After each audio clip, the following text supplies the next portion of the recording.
Well, it's 6:15 a.m. and the 6 a.m.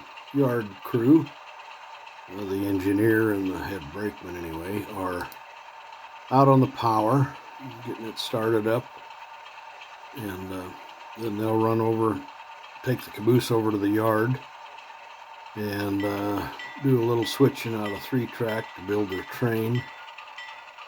And then they'll go up and pull the Chicago Great Western interchange.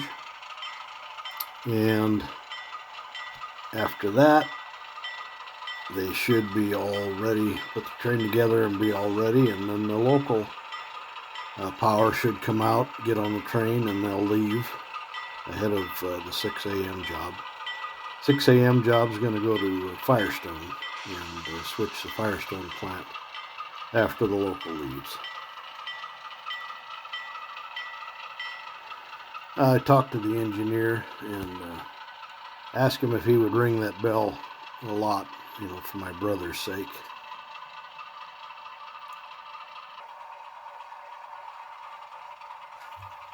Well, they're out on the main now, the old main line, and gonna head west up to the switch to go into the yard for the yard lead, and we'll catch him up there.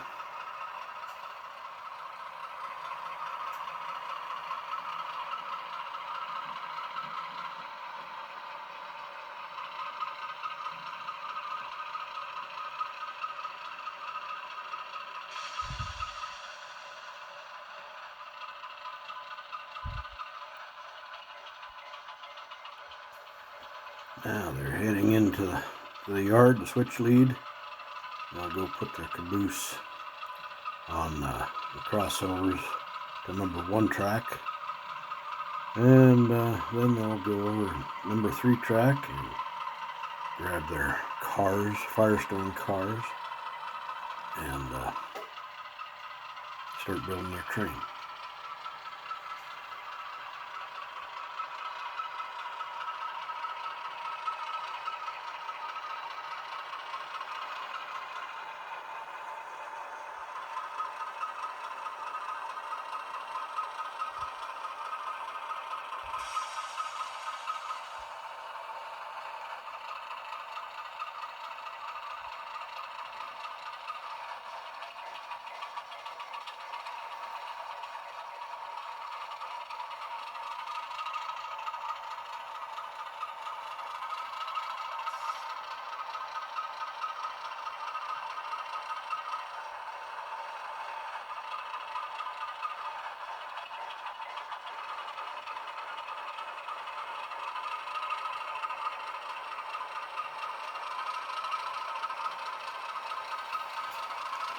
Now they're going to head into 3 track, grab their Firestone cars, do a little switching, get things lined up for when they get over to Firestone.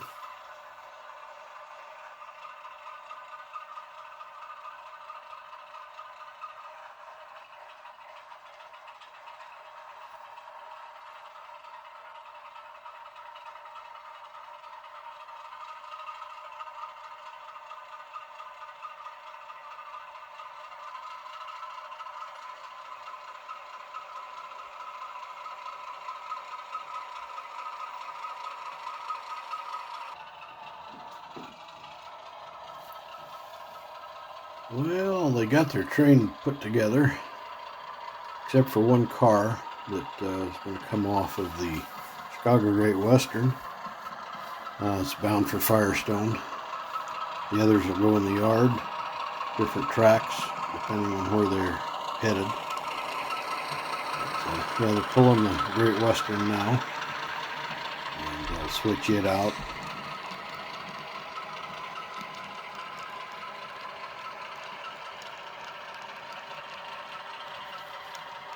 Then they'll put their power on the train, pump up the air, wait for the local.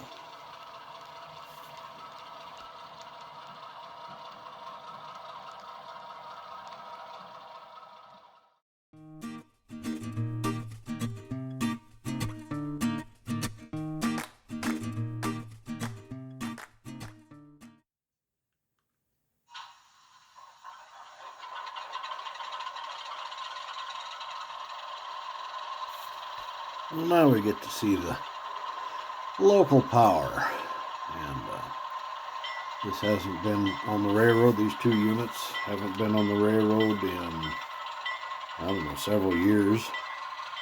They were both sent out to Blivet Engineering down around Harriman, Wyoming, to be completely from the ground up rebuilt.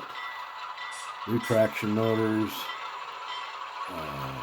rebuilt prime mover, generator, everything was rebuilt.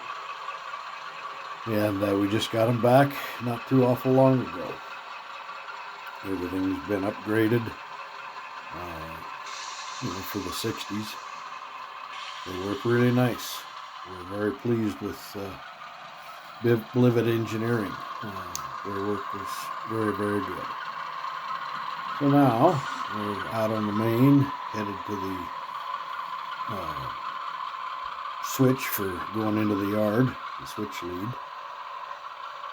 And we'll see them head in that way. We got a couple of cars to pick up off of Fort Track, I believe it was. And to double those cars to their train. And then they'll pump up their air, do their air test, and depart.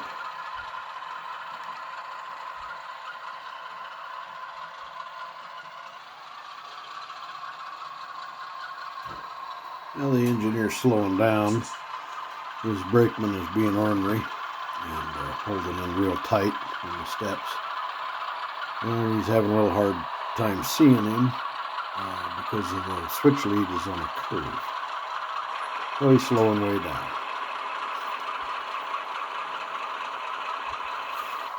Well, they made a joint, good joint, and put the air to it. Now they're pulling out. They'll double these two cars over to their train on 2-track and do their air test, and then boogaloo for Granger.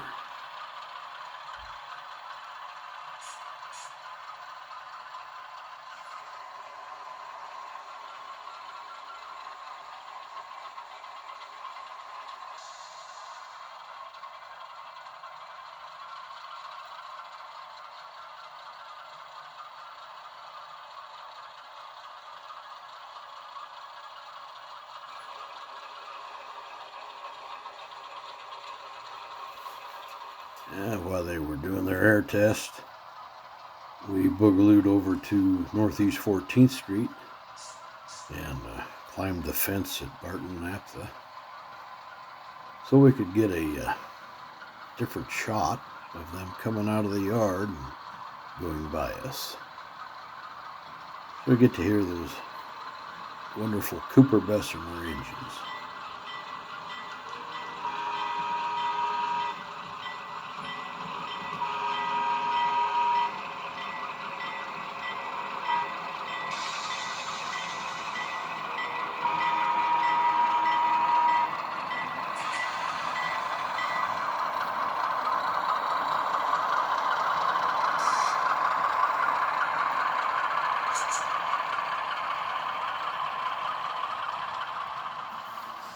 We ran over to Iowa Plumbing Supply and got set up and watched them go by.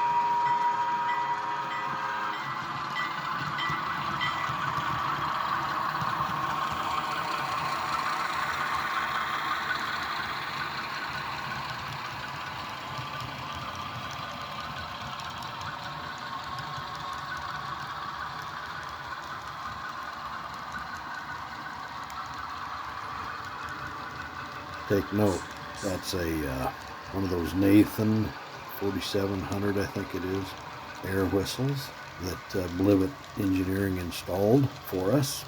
Enjoy.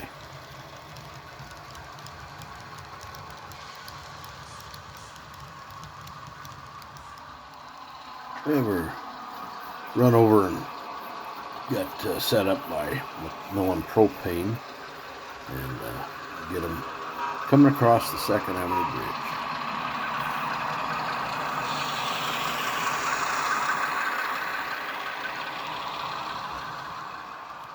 Yeah, we heard to get down to Harris Siding, and got them going by the siding there, going for the crossing up at 6th Avenue.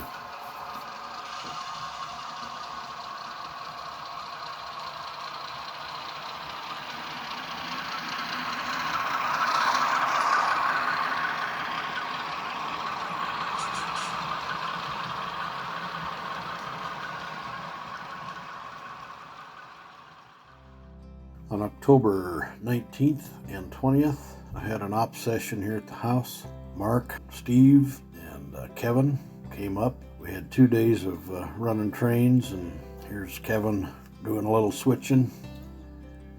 And then here's Steve trying to figure out things at Firestone. Steve was working the morning switch that goes out to Firestone. And then here's Mark. Another fine mess you've gotten us into, trying to figure out his mess at Granger.